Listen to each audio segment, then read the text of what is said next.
The K-Files is brought to you by John Barnes Electric, your full-service electrical company, serving Rocky Mount and surrounding areas. Locally owned, locally recommended. Available 24/7. Call today for a free estimate. 442-7002.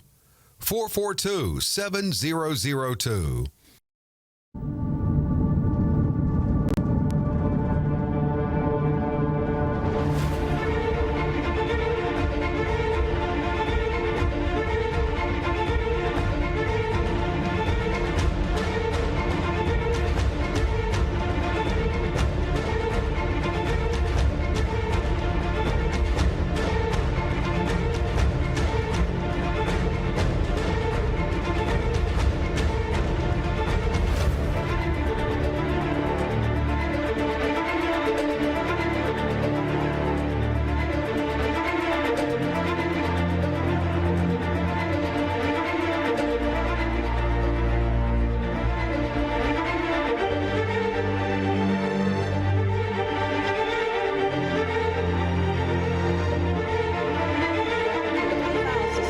I have JP with me this morning. We're going to bring you an hour of, I told you earlier, I pre-announced that we are going to, of course, we'll talk about cases, but some of the older cases and unsolved murders. But I want to talk about a hot now this morning that has just hit me. I am enraged about it. There was a 2-year-old on Nelson Street in Rocky Mount that shot himself or herself with a gun that was just left unattended. You know, if you're going to have a gun in your home, and that's all fine, well, and good, but owning a firearm comes with responsibility. Yeah. Especially if you're going to have children in and out of your home.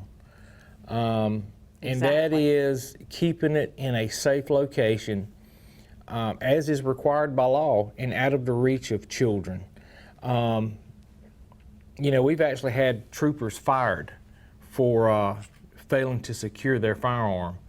And something about children, especially even younger children, not two, but younger children love to show off stuff. Yeah. They do. So, you know, when a child is 6 or 8, 10, 12, 15, my kids, they love to show off their gun, you know, guns, weapons, things like that. But, you know, folks, if you're going to have a firearm in your home, children are going to be frequenting your home or living in your home, you are required by law to keep that gun in a safe and secured location out of the reach of children, because of situations like this. Now talk about the safety. You should have the safety off. You are required by law to have either a trigger lock on that weapon, or it's got to be like inside of a safe. You're required by law to keep that weapon secured in one of those ways and out of the reach of a child.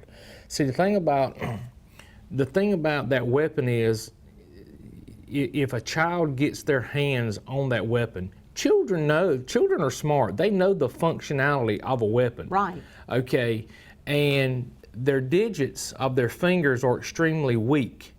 So that child knows that trigger, the movement function of it.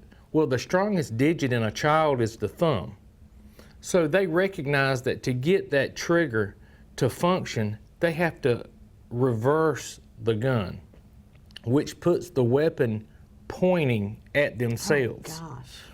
And they take that thumb every time and they'll put it in that trigger to work or manipulate that trigger, and the weapon's pointing at them.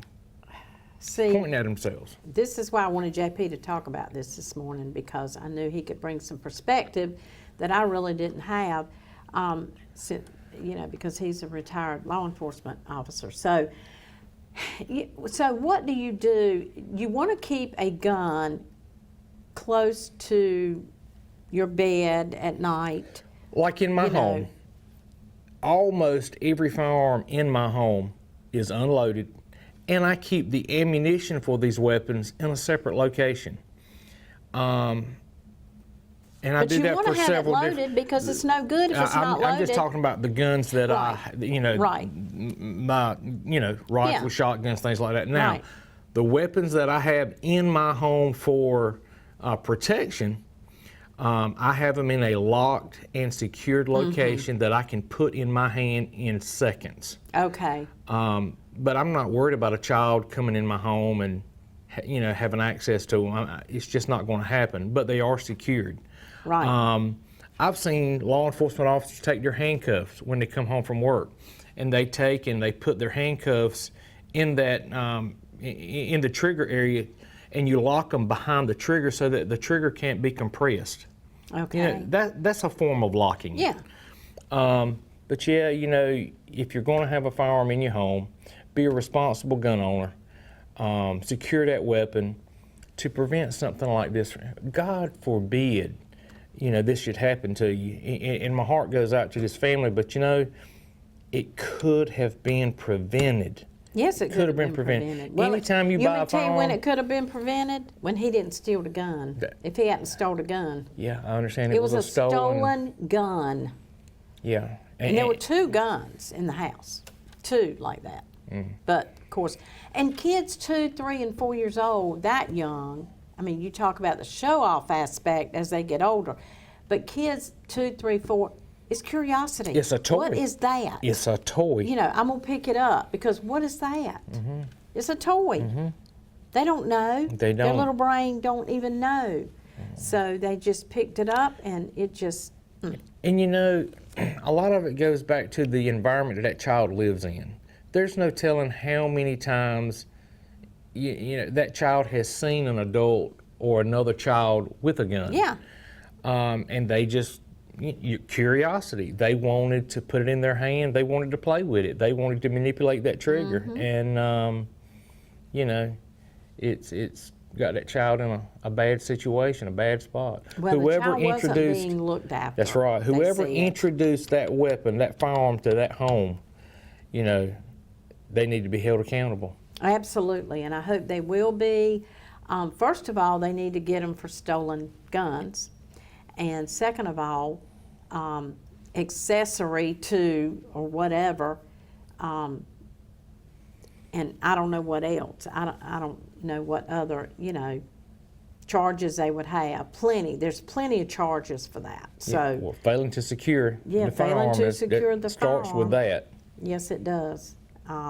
So please make sure you have your firearms, as JP said, secured. Check today and just make sure that you don't have any gun laying around that is can be you don't ever know. You might say, I don't have young children. Well, is your neighbor going to come over to visit and bring their children? Possibly. You don't know. That's You don't know when the child's exactly coming in right. your house. And I'm telling you, children are nosy. Yes, they in are. a split second, Yeah. they can have their hands on it. They can. They And a lot of absolutely older can. people keep a weapon like in a drawer, under a cushion. Mm-hmm. Kids are scavengers. Yeah. They're looking for something to are. Mm-hmm. get into. So please be a responsible gun owner and Yes. keep that weapon safe and secured. And we'll check on the status of this child today and see if we can let you know. Because the child is in critical condition. The last I heard, they were in critical condition. So anyway, it's time to go to break. For our first break on the K-Files, we'll be right back with you right after this. The K-Files is brought to you by John Barnes Electric, your full-service electrical company, serving Rocky Mount and surrounding areas. Locally owned, locally recommended, available 24/7. Call today for a free estimate, 442-7002, 442-7002. Also, JP, I want to bring up before we get into cases something else. There was just a lot to talk about that's happening, things that are happening out there that we really need to bring up on the K-Files. Nash Central Middle. I get a phone call 2 days ago that a parent that was scared to death. Sandra, do you know anything? Can you find out something? My child's at Nash Central Middle. I'm hearing there's a shooting over there, an active shooter. I said, what? So I made a phone call to the Sheriff's Department. Actually, it was a Nashville Police Department issue. They handle that, but the Sheriff's Department comes in too. All hands on deck when it's a school. Active shooter, it was a prank call. Oh. How dare you? How dare you? Do you know how many parents were just terrified I'm sure we are. unnecessarily? And they are saying at the Nashville Police Department, I need to bring up the Nashville Police Department, they have a statement that they will prosecute. They should. They will do whatever they're allowed to do to prosecute, punish this individual for everything that it caused the students, the parents, the teachers, the coaches, whoever, the staff at that school terrified. Well, plus, I mean, from a law enforcement perspective, no matter what agency you're working for in Nash County, whether it be the Highway Patrol or a local police department, sheriff's office, if you heard that call come out of an active school, everything in the All county hands on deck. stops. You better Everything believe it. stops. And I promise you, everybody in Nash County was on the way to that schoolhouse. So here it is, pulling ambulances, EMS, pulling law enforcement that needs to be doing something else. Pulling all of that, that's another thing added to it. Yeah. I mean, no, you should be punished to the fullest should. extent that you can, and they said they will be doing it. And, you know, I don't know of many cases where somebody made the comment, they'll never find out who did it. I said, you want to bet? Yeah. Yeah. I don't know of many cases, if any, that they have not found out who it was. Well, you know, I love a good joke and a prank just like the next person. I Right. love it. This, when it That's comes going too far. that is way too far. There's nothing about that funny. No, it's not funny. And that particular parent was scared to death, and all the other parents, kids were texting their parents. And that's another thing about taking the phones away. It makes you think twice about this new thing where they want to take the phones out of the classrooms. Yeah. Or make them be off. Yeah. And see, I've got mixed feelings on that too. Yeah, I don't know. You know, law enforcement officers, we wear a camera anytime we are conducting business. I would want my child to have access to a phone so that they could call, text me, communicate with me, not in there surfing on their phone, okay? I get that. But if my child needs me, they should be able to reach out. That's my opinion as a parent. People say, well, you know, when you were growing up, you didn't have, well, when I was growing up, we didn't have cell phones. Right. Okay. Exactly. Yeah, times do change. But no, I don't have a problem with older children especially having access to a phone. Right. I think it's a Well, they need to be, it's just like the gun owners. They need to also be taught to be responsible with their phones. You should not be texting while you're having a math lesson. I agree. A math class. You know, you should not be, but there's going to be some kids that are going to do it no matter what. But still and again, they do need access to phones because of situations like this. So it's a tough And I think thing. cheating has come into play, and AI, and Yeah. you know, taking pictures of tests and sharing it. Oh, and- yeah. and I get that. You know, I think some teachers have raised some issues about being recorded. Yeah, I get that, but I mean, if you're not saying or doing anything, Why are you worried about being why, recorded? why are you worried about? That's right. You know. I mean, why are you worried about it, really? You know, as long as we're all doing what we're supposed to be doing, I mean, it's no big deal. But Right. yeah, I get it. But I would want to be able to communicate with my child, especially in a situation of a school shooting. Right. I would. Well, don't do it.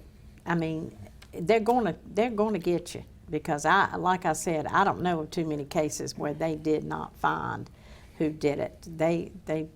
The technology now is just so that you know they can find you. Yeah. So they can trace it. So you better not do it. And you know there's just no excuse they should be expelled from that school, I don't know, for the next school year or whatever, because you don't know how to act. Well, But they do and say it- it was a student, I believe. And it also sends a message to other students that behavior like this, Yeah. it's not going to be tolerated. Exactly, exactly. You stop and think of the thousands of dollars it cost for basically to hit a pause button in Nash County, emergency services, public safety, sheriff, law enforcement. It hit a pause, and look at the money wasted. Right. I know, I agree. I totally agree. So anyway, if you're thinking about doing something like that, I wouldn't do that if I were you. Now, the last time I was on, we were talking about the sheriff had put up a proposal. He was asking for like 7, I believe Sheriff Stone was asking for 7 positions. Yes, They had some negotiations, there was some discussion, then it went to 0. right. And the good news is, as of right now, it looks like the Nash County Sheriff's Office is going to get tentatively maybe 4 positions, and that's a good thing. Yes, So he asked for 7. Looks like he's going to get 4. I think the sheriff is. I think he's happy. he's okay with I that. think and it's because of the call volume that's going up. Yeah, Transport's going up, and from a Nash County taxpayer standpoint, if you pick the phone up and you dial 911 and you need law enforcement, you want to know that the sheriff has the resources to get you the help that you deserve, Absolutely. that you pay for. Yes, So the good news is absolutely. it looks like he's getting 4 well, that is good. I'm additional glad to positions. hear that he's going to get those, because he would not ask for those if he did not need them.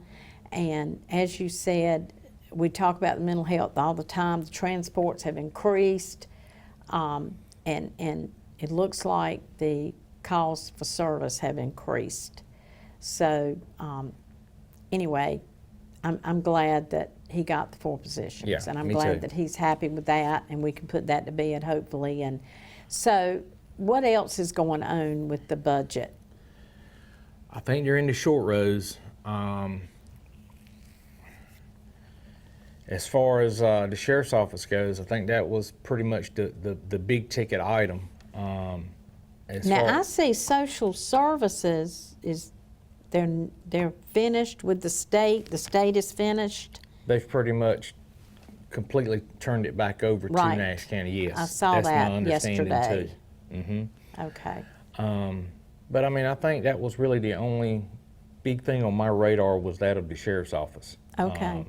So, and I think my brother Jerry went to one of the meetings, and I talked to Freddie, and he kind of keeps me in the loop of what went on at the public meeting, and but from what I understand, everybody's kind of happy right now. Right. Well, that's good. I don't think they're happy at the Nash County Republican committee, but anyway, something. Let me tell you, there's so much going on there that I could write a book. Wow. But we're gonna keep pushing forward, and we're gonna do everything we can do to get good conservative Republicans elected to office. I see where Tom Tillis is looking at running for re-election. The senator from South Carolina, Lindsey Graham, Lindsey Graham. they're actually expecting him to lose. What? Yes. Are you serious? It's because he has failed to support Trump. They did a snap poll in South Carolina, and there's 67% of people that want him out. Oh, I didn't know. Well, This is I Republicans. watch the news all the This time. is Republicans. I have not noticed him saying anything against Trump, but I guess I haven't seen him on TV in a long time. Well, there's a lot of people, there's a lot of Republicans in North Carolina that's not happy with Tom Tillis. Oh no, I know that. That's for sure. And it would not surprise me a bit to see him lose in a primary. Well, Roy Cooper's name was thrown out one time, but is he content to still keep teaching and at the college and I was told at that the that's university? because I mentioned it on here a month or two ago that I could see him running, okay? And because he was a very popular Right. governor. Even amongst some Republicans supported him. But I've been told that he's not going to run. But it's died down. One time it was really being talked about. Now it's kind of died down. What's his name? Wiley Nichols has already announced that he plans to run. He's wasting really? his time, and he's wasting I hope somebody he's else's wasting money. his time. Golly, Dave. But yeah, look for some people to challenge Tillis in a primary. They're going to. I believe that wholeheartedly. I really do. Wow. You know, he has held up a nomination or two of Trump's there around Washington D.C. for you know, these people. You know, we turned out, we vote. North Carolina, we wanted Trump to be the president. He carried North Carolina. Yep. Give this man the tools that he needs, you know, to do the job that he was elected to do. Right. And, you know, so have I been disappointed in Tillis? Yes, I have. Yeah, I have. And, you know, we'll leave it at that. Yeah. Well, our own Sandy Robertson is going to leave his mayoral position, and if he wins, and I'm sorry to hear that, but he will still be the mayor while he's running for 1st Congressional District, so against Don Davis. So that will be interesting. That's going to be an interesting race. I told him I want him to come on. I do too. He's just such. Sandy is one of the best I've ever seen at knowing how to reach across the aisle. And he's genuine. Yes, he is. He's genuine with it. He means it. He's not just doing it. And he can talk to anybody on any level. He can. He really can. Just one of the best, just a wonderful mayor. And I hate to lose him, but of course, you know. He came to Middlesex a few months ago, and we had a breakfast, and he came in. It was like 20 people from all walks of life now in Middlesex. And he clicked with everybody in the room, and I was like, you know, this was before he announced that he was running.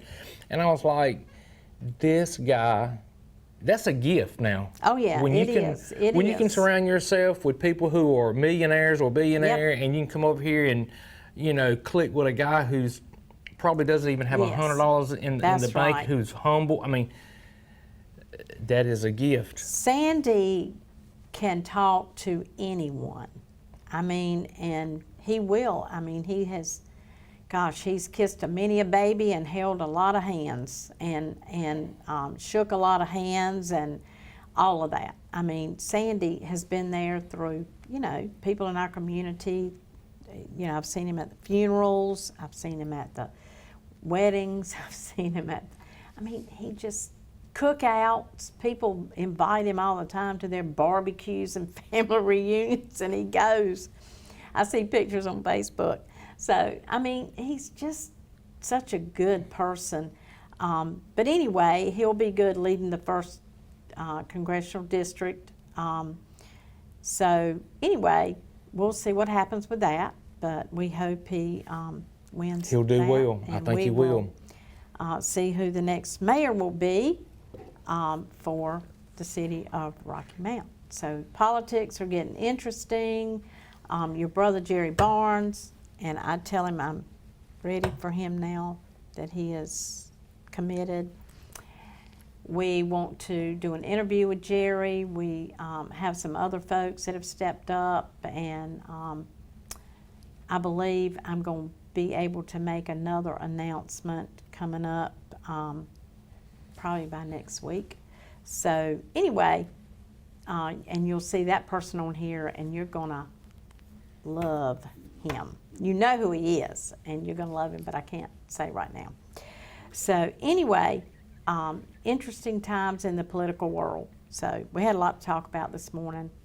Next week, you're going to do 7 to 9. Okay. Let me go ahead and tell you. I'm not getting any guests.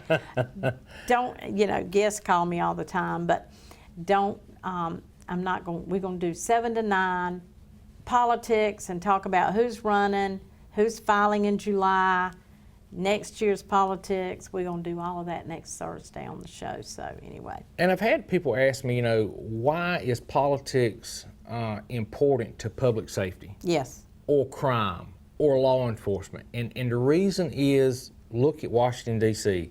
If you elect people who are anti-law enforcement, it has a direct effect on your public safety. Right. Look at these law enforcement agencies across the country that have had their funding gutted. Yes. It's because they elected the wrong kind of people, they gutted their funding, and crime has skyrocketed as a direct result, and it puts people's public safety in jeopardy. That's why it's important. There is a direct correlation. It has nothing to do with parties per se. I would just say, when you get ready to vote, take the time to research your candidate, see where they stand on law enforcement, see where they stand on public safety funding, and let that weigh on how you vote. A perfect example of that, Brittany and Robbie went to St. Louis to a wedding, friend of theirs, and she said, St. Louis is kind of rough around the edges. But anyway, they were at a stoplight, and she said, here comes this motorcycle going through the stoplight, just flying through the stoplight. And she said, what in the world? And then she saw another car at another different time going through the stoplight. She said, what's the deal here? So she talked to her friend who was having the wedding. She said, I don't understand it. People are running red lights here.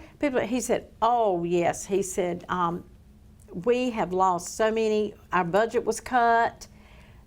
Public safety has gone by the wayside. We're having crime is up.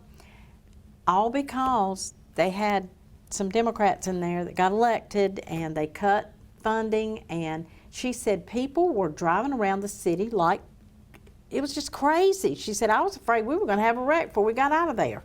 I'm convinced, from my point of view, everything is political. Judges, DAs, right down to, unfortunately, everything is political because you're hiring people who have a personal philosophy as to how they think things should function and work. And that's why it's important, party aside, research your own candidate, research where they stand on things like immigration, punishment, law enforcement, EMS funding, and make an informed decision when you go and you cast that ballot. Absolutely, absolutely. Think about what you want. Think about your family. Do you want your family safe? Do you want EMS when you need it? Think about your own, needs when you are voting. So, all right, we're going to go to break, come back. We might be able to talk about a couple of cases this morning, so we'll be right back. The K-Files is brought to you by John Barnes Electric, your full-service electrical company, serving Rocky Mount and surrounding areas. Locally owned, locally recommended, available 24/7. Call today for a free estimate, 442-7002, 442-7002. Welcome back. Okay, we only have a few minutes. So we were just talking about something interesting Yeah, they had with the Highway Patrol. Yeah, they had a big event out The here at DMV. Wesleyan College yesterday, and it was kind of like a send-off to the North Carolina Division of Motor Vehicles License and Theft Bureau. They were created in 1921. It is the oldest state law enforcement agency in North Carolina. The Highway Patrol was founded in 1929, so they're almost 10 years older than the Highway Patrol.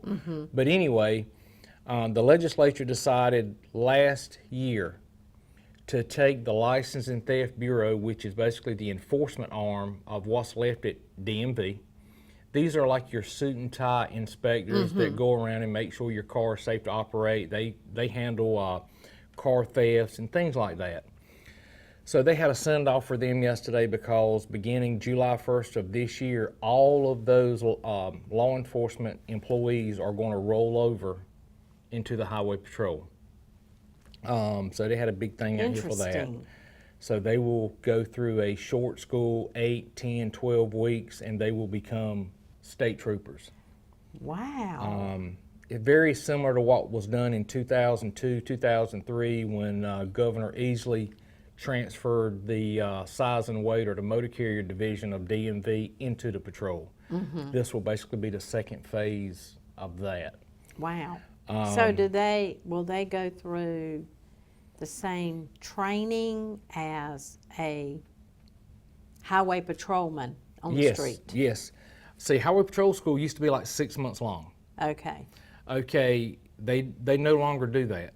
See, now if you apply to the patrol, they'll send you to Nash Community College where you'll take BLET.